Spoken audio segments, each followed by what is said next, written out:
오늘은 세상 풍속을 따르지 말라라는 제목으로 하나님 말씀을 상고하겠습니다. 세상 풍속을 따르지 말라.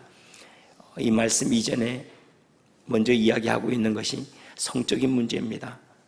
성은 왜 중요한가 하면 생명과 밀접한 관계가 있기 때문입니다. 성을 통하여 생명이 나옵니다. 그래서 성이 더럽혀지면 생명이 더럽혀집니다. 여기에 대해서 근친상간하지 말라 하는 것, 그러니까 이 전체적인 성에 대한 문제는 하나님의 생명이 깨끗하고 순전하게 유지되어야 될 것에 대한 이야기를 하고 있습니다. 뿐만 아니라 성은 생명의 법을 따릅니다.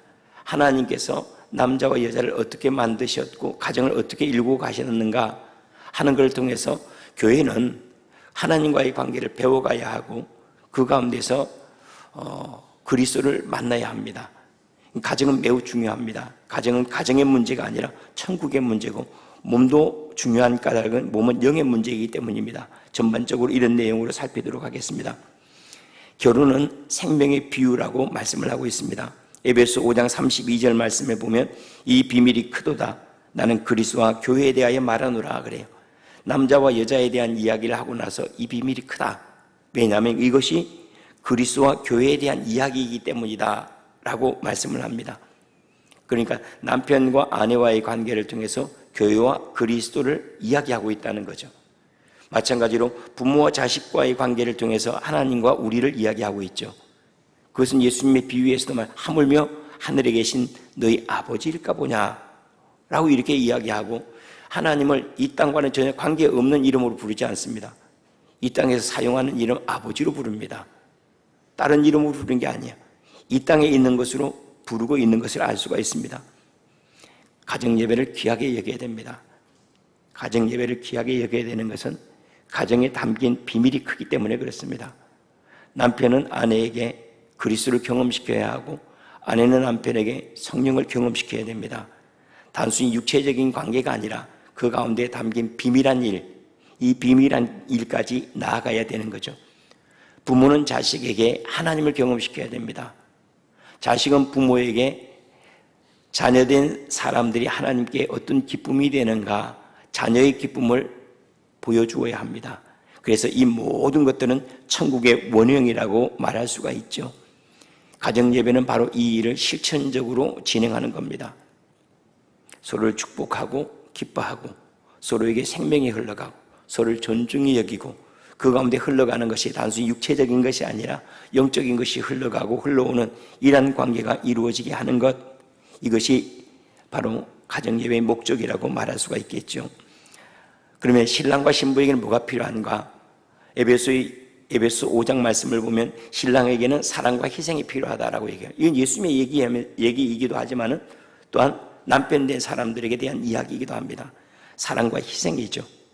가정을 위하여 또 아내를 위하여 너희는 사랑하고 희생할지니라. 아내들이여 또한 남편들에게 어떻게 해야 되는가? 복종입니다. 순결하고 복종하는 것, 이것이 신부의 미덕이다라고 이야기를 합니다. 에베소 5장 22절부터 제가 읽어드리겠습니다. 아내들이여 자기 남편에게 복종하기를 죽게 하듯 하라. 남편들아 아내 사랑하기를 그리스도께서 교회를 사랑하시고 그 교회를 위하여 자신을 주신 같이 하라. 이는 곧 물로 씻어 말씀으로 깨끗하게 하사 거룩하게 하시고 자기 앞에 영광스러운 교회로 세우사 티나 주름 잡힌 것이나 이런 것들이 없이 거룩하고 흠이 없게 하려 하심이라. 그런데 우리의 삶을 가만히 보면 서로에게 믿음의 동역자, 믿음의 남편이나 믿음의 아내보다는 믿음의 걸림돌이 되는 경우가 훨씬 많아요. 아내 때문에 믿음을 손상시키거나 남편 때문에 믿음이 훼손되거나 이런 일들이 훨씬 많지. 아내가 나에게 믿음의 좋은 본을 보이고 남편이 나에게 믿음의 좋은 본을 보이고 서로에게 믿음의 동역자로 작동을 하지 않고 그저 세상적으로는 가까운데 육체적으로는 가까운데 믿음의 동역자라는 의식이 전혀 없죠. 그런 거 보면 성경에서 아굴라와 브리스길라는 우리에게 좋은 본을 보여주고 있습니다. 그들은 믿음의 동역자로 만나죠. 우리 처음에는 육체적인 아름다움을 보고 만납니다. 그러나 거기에 머물러서는 안 됩니다. 이것을 넘어가서 서로에게 마치 아버지를 통해서 하늘 아버지를 만나야 되는 것처럼 육체적인 아름다움과 그것으로 말미암은 결혼이나 사랑이 이루어졌다고 한다면 이제는 영적인 기쁨을 누릴 수 있고 영적인 유익함을 얻을 수 있는 관계로 나아가야 되는 것이 너무나 분명하죠. 몸과 마음의 관계가 그러하고 아내와 남편의 관계도 그러합니다. 몸과 마음이 그러죠. 몸도 또 남편과 아내가 둘이 하나가 되는 것처럼 몸과 마음도 또 하나입니다. 우리가 몸과 마음이 어떻게 하나인가는 쉽게 알 수 있죠. 마음이 불편하면 몸으로 잘 나타납니다. 우리 마음 상태를 가장 잘 보여주는 게 뭐죠? 몸이 제일 잘 보여줍니다. 두려우면 우리 근육이 긴장을 합니다. 그렇죠. 수치스러우면 얼굴 색깔이 붉어집니다. 당황을 하면요, 그러면 신경이 갑자기 마비가 되든지 이런 증상들이 많이 나타나죠. 긴장을 하면 근육이 함께 긴장을 합니다. 또 우리가 급한 일을 만나면 갑자기 심장 박동수가 막 뛰잖아요. 그러니까 우리 몸 따로 마음 따로가 없습니다.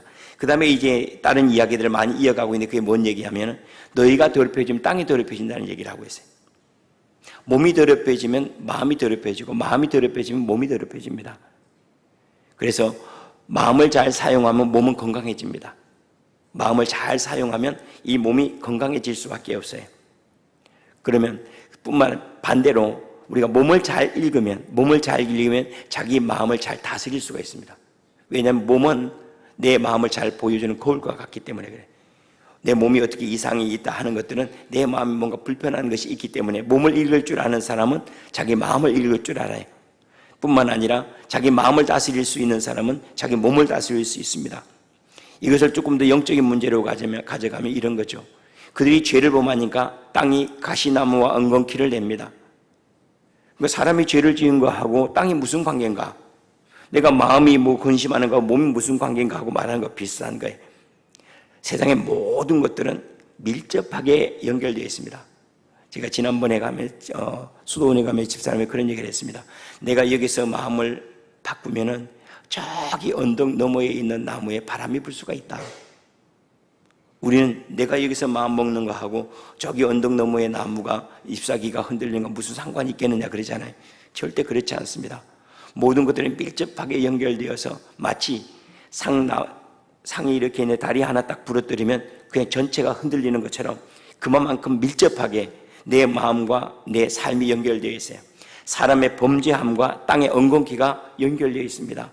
내 몸과 내 마음이 그렇게 연결되어 있고 아내와 남편이 그렇게 연결되어 있고 교회와 신앙생활과 내 삶이 그렇게 연결되어 있어요. 모든 것들이 그렇게 보이는 세상과 보이지 않는 세상이 다 그렇게 연결되어 있으면 히브리서에 뭐라고 말씀해요? 보이는 것들은 보이지 않는 것들의 나타남이라 라고 얘기했어요. 모든 보이는 것들은 보이지 않는 것들의 나타남이에요. 그러니까 보이는 것이 움직이면 보이지 않는 세상이 움직이는 거예요. 예수님의 말씀으로 말한다면 우리가 하늘은 하늘에서 움직이는 게 아니라고 그러죠. 땅에서 매면 하늘에서도 매이고 땅에서 풀면 하늘에서 풀려요. 그 얘기는 뭐냐면 하나님께서 하늘에서 움직여서 땅이 비를 내려서 열매를 맺는 것처럼 우리가 하늘을 기뻐하면 하늘이 우리에게 비를 내려주는 거예요. 마찬가지로 내 마음이 기뻐하고 내 마음이 즐거워하면 내 몸이 거기에 맞춰서 합당한 것들을 행할 뿐만 아니라 받을 수 있는 은혜가 임한 거예요. 그래서 우리는 강건함이라고 말하죠. 내가 땅에 소출을 많이 맺고 싶거든 먼저 내 마음을 잘 다스릴 수 있어야 됩니다.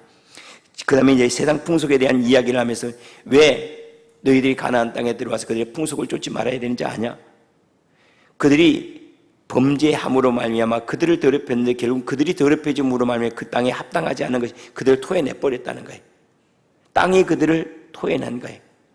내가 땅을 즐거워하면 땅이 나를 즐거워해요. 내가 하나님을 즐거워하면 하나님이 나를 기뻐하세요. 내가 하나님을 대적하면요 하나님이 나를 대적하는 그게 결국은 뭐냐면은 일체유심조라는 말은 불교 용어와 비슷한 거예요. 이게 뭐냐면은 결국은 하늘의 모든 것들로 나를 기다리고 있지만 내가 그것을 받을 준비가 되면 이루어지지만 내가 받을 준비가 되어 있지 않기 때문에 이루어지지 않은 거예요. 그래서 주님 말씀하시기는 무엇이든 내 이름으로 구하라 그래. 내 이름으로라는 말 그 안에는 내가 하나님을 온전히 신뢰하고 내 구원을 의지하고 행하는 모든 일들 가운데는 내가 나를 신뢰함으로 내가 내게 그 모든 일을 행할 것이라는 뜻이에요. 하늘의 모든 것들은 어디에 있는가? 여기 안에 믿음 안에 감추어져 있습니다. 뿐만 아니라 이 믿음 안에 이루어지는 모든 일들은 하나님께 그대로 돌아가 열매가 되어 갑니다. 제가 그런 말씀을 드렸죠. 우리가 마음 성찰한다는 이야기를 많이 하죠. 그래서 우리가 기도 생활하면서 우리의 죄를 토하고 회개하지 않습니까? 이거는 우리 마음을 살피는 거예요. 마음을 정결하게 하는 거죠. 집 정리부터 해야 됩니다. 집 정리 안 하고 마음 정리한다고 하지 말라는 거예요. 집 정리부터 하세요. 그럼 마음 정리합니다. 그런데 여러분 그 책을 읽어보셨나 모르겠습니다. 매우 유명한 책인데 그 책에 이런 내용이 나옵니다. 당신이 부자가 되고 싶으냐? 부자들의 집을 가봐라. 어지럽혀진 집이 있는가? 이때 부자는 이 정도 조금 돈을 더 벌고 그런 정도 얘기가 아니고 진짜 부자, 그리고 지혜로운 부자, 정말로 사람들이 존경할 만한 부잣집을 가봐라. 어지럽혀져 있는 집이 있는가? 그럼 또 이렇게 얘기하면 또 부정적으로 생각해. 그 사람들은요, 식모를 써서 청소를 하거든요. 죽어라. 마음 정리, 몸 정리부터 해야 됩니다. 왜냐하면 마음을 움직이는 거, 보이지 않는 걸 움직이기 때문에 어려워요. 그냥 몸을 움직이는 건 쉬워요. 그래서 주님께서 시편 1편에 뭐라고 해요? 복 있는 사람은 악인의 꾀를 따르지 않냐며 자리를 잘 잡아야 된다라고 말씀하는 이유가 뭐죠? 그건 몸으로 할 수 있는 것들이. 몸으로 할 수 있는 일도 하지 않고 내가 마음으로 하겠다. 그럼 마치 나는요 마음으로 예배를 드려요. 야, 예배 자리에 먼저 나와 이 자식아. 그렇게 얘기하고 싶은 거죠. 제가 그렇게 얘기하고 싶은 거예요. 너무나 분명한 거예요. 믿음 생활은 뭘로 하는 거죠? 몸으로 하는 거예요. 믿음 생활은 몸으로 하는 거예요. 몸이 움직여지면 하늘이 움직이는, 땅에서 푸는 거예요. 믿음 생활 하늘에서 푸는 게 아니에요. 땅에서 풀면 하늘에서 풀리는 거예요. 내가 형제를 용서하면요, 그러면 하나님께 나의 죄를 용서하시는 거예요. 그 얘기가 뭐예요? 내가 묶여있지 않으므로 아무리도 묶여있지 않다는 뜻이에요. 땅에서 내가 묶여있지 않는데 하늘이 왜 내게 묶여있어요? 땅에서 묶여있는 놈은 하늘에서 묶여있고, 땅을 사랑하는 사람은 하늘을 사랑하고, 하나님을 사랑하는 사람은 땅을 사랑하고, 하늘과 땅의 이치가 다르지 않다는 거죠. 영과 마음이, 영과 육체가 다르지 않다는 얘기입니다. 몸을 살피는 것이나 마음을 살피는 것이 다르지 않는 것은 너무나 분명합니다. 마음 성찰 잘 하시지만 몸 성찰 잘해야 됩니다.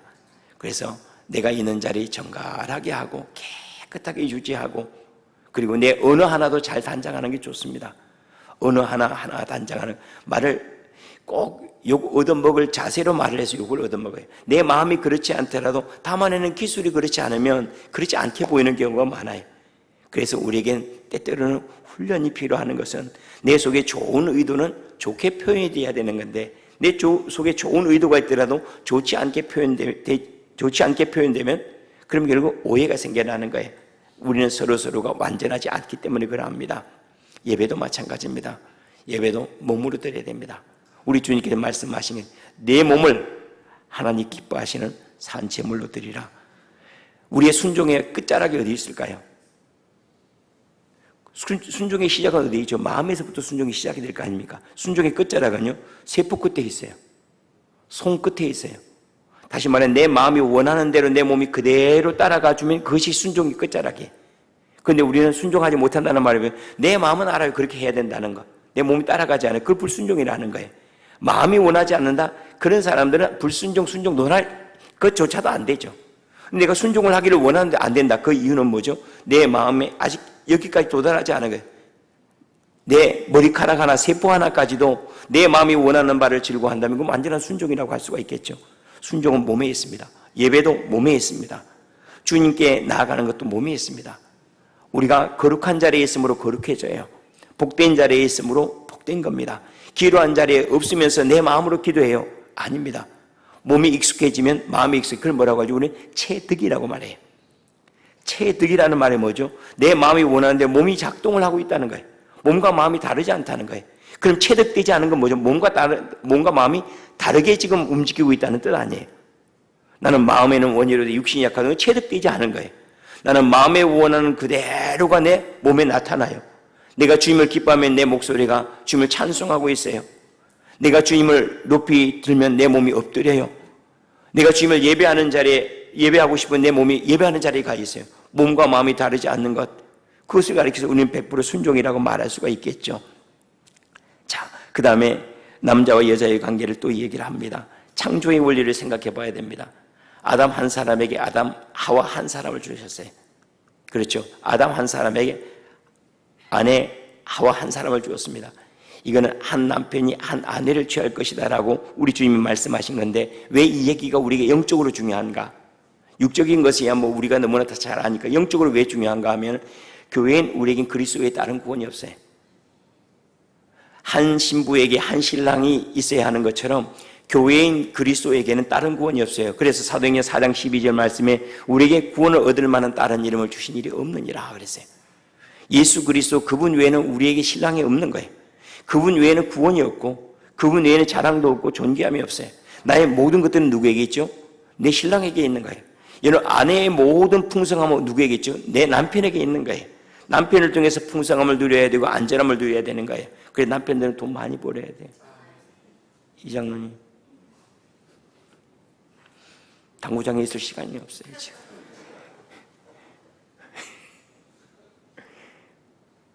남의 얘기 아니에요. 그런데 이건 다른 문제가 영적인 문제예요. 우리의 모든 것들은요 그리스도 안에서 가져와서 안전함을 누리고 풍성함을 누리고 자유를 누려야 돼요. 우리가 만약에 그리스도 외에도 다른 구원을 찾고 있다면 그것은 마치 한 남편에게 만족하지 못하고 바람을 피는 음란한 여인과 같다고 그랬어요.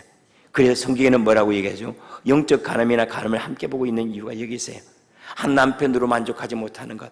나는 그리스도면 족해요. 그분은 충만해. 우리 수학적인 공식으로 말하면 필요 충분 조건이에요. 필요 조건일 뿐만 아니라 충분 조건이래요. 그분은 모든 일에 있어서 그분이면 족한 거예요. 그분이 죽으심으로 나는 완전하게 의로워졌어요. 그분의 생명에 내게 오심으로 우리는 영생하게 되었어요. 그분의 보혈을 덮으심으로 우리의 허물은 가려졌어요. 예수 그리스도 한 분만으로 만족한다는 것, 그분이 나의 삶 전부가 되는 거예요. 이렇게 하기 위해서 주님께 창조해 아담에게 한 아내를 하와를 주신 거예요. 우리에게는요 한 신랑이신 그리스도를 주기 위함이라는 사실을 우리에게 보여주고 있습니다. 28절 말씀입니다. 너희도 더럽히면 그 땅이 너희가 있던 전 주인을 토함같이 너희를 토할까 하노라 하고 말씀을 하죠. 사람이 범죄하니까 가시 엉겅퀴가 나고, 그리고 가나안 사람들이 범죄하니까 가나안 그 땅이 가나안 거주민을 다 토해내 버렸다는 거예요. 그래서 너희들이 이 땅으로 왔다. 너희도 이와 같다면, 너희도 그들 풍습을 따른다면 이 땅에 너희를 토해 너를 쫓아낼 거라 그래요.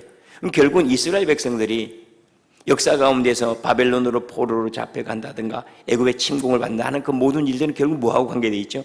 그들의 마음과 관계되어 있던 거예요. 만약에 우리가 이 일에 대해서 분명한 믿음을 가진다면 내 마음의 문제와 내 삶의 문제가, 내 마음의 문제와 내 질병의 문제가, 내 마음의 문제와 내 물질의 문제가, 내 마음의 문제와 관계의 문제와 내 머리, 지적인 능력, 이것과 다 관계에 있다는 걸 우리가 믿는다면 우리는 끊임없이 여기 마음을 정결하게 하는데 마음을 둘 거예요. 근데 여기에 대한 믿음이 우리가 부족해요. 이스라엘 백성이 마치 아이고 우리가 범죄한다고 아수르가 공격을 멈추나? 아니죠. 거꾸로 얘기를 했죠. 우리가 범죄하지 않으면 아수르가 공격을 멈추나 이렇게 돼 있고, 범죄하면 멈춤이 뭐 이상 헷갈리기 시작했죠.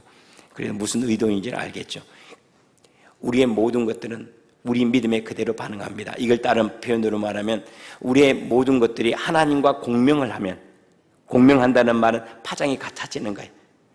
그때 우리의 모든 것들이 하나님과 공명할 수 있어요. 만물은 내 마음에 공명을 하거든요.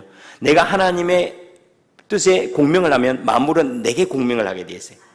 다시 말해 내가 하나님을 기뻐하면 모든 것들이 나를 기뻐하게 만들어져 있어요. 내가 시작을 기뻐하면 뒤에 따오는 모든 것들이 나를 기뻐하게 되어 있어요. 그래서 내가 하나님을 위하면 하나님으로 말미암아 지어진 모든 것들이 나를 사랑할 수가 없게 되어 있는 거예요. 내가 하나님을 위하면 하나님께 속한 모든 것들이 나를 위하게 되어 있어요. 이것을 우리는 과학적인 용어로 말하면 작용과 반작용이라고 하죠. 내가 밀어내면 저놈이 나를 밀어내요. 내가 끌어안으면 저놈이 나를 끌어안아요. 마찬가지로 내가 하나님을 기뻐하고 즐거워하며 만물이 나를 즐거워하는 거예요. 하나님이 나를 즐거워할 뿐만 아니라 하나님께 속한 모든 것들이 나를 기뻐하는 거예요. 그래서 여호와를 즐거워하는 것이 우리의 힘이니라라고 이렇게 말씀을 하죠. 이것들은 우리가 요즘에 과학들이 잘 증명해 줍니다. 물은 답을 알고 있다 알죠. 사람이 마음먹은 대로 물이 반응을 그렇게 해주는 거예요. 예를 들어서 내가 이 물이 진짜 미워 죽겠네. 이 물이 마탱이도 하나도 없고 마탱이가 뭐야 이거 막 이렇게 하면 진짜 물이 마탱이 없는 이 조직을 만들어내는 거예요. 사람이 어떤 마음을 하고 어떤 말을 했느냐에 따라 이게 전혀 다른 구조를 만드는 거예요. 식물도 그렇다 그러죠. 거기 이제 그런 얘기가 나옵니다. 그건 이제 전부 다 실험을 해본 것들이에요. 그냥 자기들이 감각적으로 얘기한 게 아니고 꽃에다가 그냥 좋지 않은 사인을 계속 주고 나 저 꽃 싫어. 저 꽃 빨리 뽑아버려야 돼. 그러면 얘가 죽어가는 거예요. 그런데 축복해주고 기뻐해준 반응. 이게 지금 무슨 얘기인가 하면 내 마음이 하나님을 기뻐하고 사물을 즐거워 내가 꽃을 좋아해야 되겠다 이게 아니라 내가 하나님의 뜻에 공명을 하면 이 땅에 있는 모든 것들이 내게 공명을 하는 거예요. 내가 하나님을 즐거워하면 이 땅에 있는 모든 것들이 나를 위하는 거예요. 여기에 대한 것들은 우리 관찰자 효과에서 양자 역학이 관찰자 효과라는 데서 나옵니다. 사람이 마음먹은 대로 저게 움직여주는 거예요. 여기에서는 산출값이 더 많이 나오면 좋겠다. 그러면 그렇게 나오는 거예요. 물론 이 산출값이 우리가 생각하는 만큼 그렇게 막 큰 격차가 있는 건 아니지만은 사실은 수술실에 있는 것들은 조금만 유의미한 것들이 조금만 결과가 달라도 유의미한 결과를 만들어낼 수 있는 그 정도의 결과를 만들어내는 거예요. 그러니까는 과학자들에게 매우 큰 반응이라고 할 수 있죠. 세밀하게 살피면 우리 마음을 어디에 두느냐 그만큼 중요한 겁니다. 돈을 버는 문제든지 운동을 하는 문제든지 공부를 하는 모든 문제가 결국은 이 모든 것들을 만드신 하나님께 공명을 하고 있잖아요. 그분의 공명한다는 말 그분의 뜻대로 움직여가고 있다는 뜻이에요. 그래서 내가 그분의 뜻을 즐거워하면 이 모든 것들이 그분의 뜻에 합당하도록 나를 돕게 되어 있다는 거예요. 그래서 주님께서 하신 말씀이 그의 나라와 그의 의를 구해라. 그럼 이 모든 것을 너에게 도와시리라. 하나님과 함께하는 그러한 은혜가 있기를 바랍니다. 하나님께 공명하는 것들, 하나님을 즐거워하고 하나님을 기뻐하는 그러한 삶의 은혜가 있다면 거기에 속한 모든 것들이 나를 즐거워하고 나를 기뻐하게 되리라 하고 말씀을 합니다. 그런데 정작 제목에 대한 이야기는 안 했죠. 세상 풍속을 멀리하라 그래요. 이 세상 풍속이라는 말은 뭐냐면 다른 거 아니에요. 아니 뭐가 세상 풍속이 당구요? 배구요? 그 얘기가 아니에요. 하나님과 멀어지게 하는 풍속들이에요. 하나님과 멀어지게 하는 풍속이 세상 풍속이에요. 내가 다른 것, 교회 안에서 노래를 부르면서도 찬양을 부르면서도 하나님과 멀어지는 그 세상 풍속이에요. 제가 청년들에게 이런 것을 말씀을 드렸어요. 청년들한테 문화 공동체를 먼저 좀 시작했으면 좋겠다. 왜냐하면 세상은 세상의 가치나 즐거움을 담기 위해서 문화화되어서 그 문화는 모든 걸 이깁니다. 문화는 쉽게 다른 것들이 전달되게 만듭니다. 예를 들어서 부모님이 돌아가시면 전혀 불교인이 아니었던 사람이 불교인이 되고 전혀 노노맹자도 모르는 사람이 갑자기 공자님 하고 불러요. 부모님 돌아가시자마자 제 방 어떻게 써요? 제 방을 찾았어요. 제 방이 뭔지 모르죠. 내 방이나 제 방이나 남의 방이나 그 아시죠? 제 방 쓰는 거. 그걸 그냥 뭐 홍동백스님 뭐 이런 것들을 막 챙기기 시작해요. 왜냐하면 문화화되어 있기 때문에 그래요. 우리가 지금 복음을 이야기하고 하지만은 옆에 세대는 우리끼리는 복음을 이야기할 다음 세대는 언어 자체가 달라요. 뭘로 넘어가야 되나? 문화로 넘어가요. 그래서 청년들이 그리스도의 문화를 좀 만들어내기 위해서 문화 공동체를 저녁 시간에 한두 시간이라도 함께하는 시간을 가지면서 함께 찬양도 하고 함께 공부도 하고 함께 영화도 보고 영화에 대한 토론도 하고 이런 시간을 가지면 좋겠다. 그런 얘기를 많이 이게 세상 풍속 따르지 않냐고 모든 것들을 가져와서 그리스도를 알아가는 것들로 영화 자체가 나쁜 게 아니에요. 그것을 통해서 그리스도와 가까워질 수도 있어요. 그런데 그것 때문에 멀어질 수도 있어요. 드라마 때문에 예수님과 멀어진다. 그러면 드라마를 끊어야 되죠. 그런데 예수님을 끊어요. 예수님을 단막극으로 보고 그걸 드라마 연속극으로 봐요. 참 웃기죠. 우리 안에 많아지는 것이 예수가 될 수 있도록 우리의 삶의 패턴을 바꿔야 됩니다. 이걸 뭐냐면 삶을 디자인할 줄 알아야 돼요. 삶을 디자인해 나가는 것. 단순하게 그리스도를 따라가고 그리스도를 먹고 그리스도를 마시고 뭐가 많아지고 살점이 많아지고 있는데요. 이게 아니고 그리스도가 많아지고 있어요. 당신은 무엇을 느끼고 있습니까? 성령이 제 안에서 일하심을 저는 느끼고 있어요. 당신은 무엇이 견고해지고 있습니까? 고집이요? 아니요. 제 안에 견고해지는 것은 믿음이 견고해지고 있어요. 그래서 우리의 삶 전부가 하나님을 경험하는 문화가 되고 하나님의 일들이 우리 가운데 이루어지는 당신은 무엇과 공명하고 있습니까? 늘 하나님의 뜻과 다름이 없어요. 그분이 돌을 치면 제 안에서 도가 울려요. 그분이 미를 치면 제 안에서 미가 울려요. 그분이 기타를 치면 제 안에서 박자를 맞추고 있어요. 그분께 제가 공명을 하면 그분께 속한 이 모든 것들이 우리에게 공명을 해요. 왜요? 그분의 뜻에 공명하니까 그런 거죠. 내가 주님의 뜻과 다르지 않는 삶으로 그의 나라와 그의 의를 구함으로 아버지의 나라 모든 것들이 우리에게 기업이 되고 복이 되는 그러한 풍성함과 윤택함을 모든 방면에서 누릴 수 있기를 축원합니다. 기도하겠습니다. 참 좋으신 아버지 하나님, 감사합니다.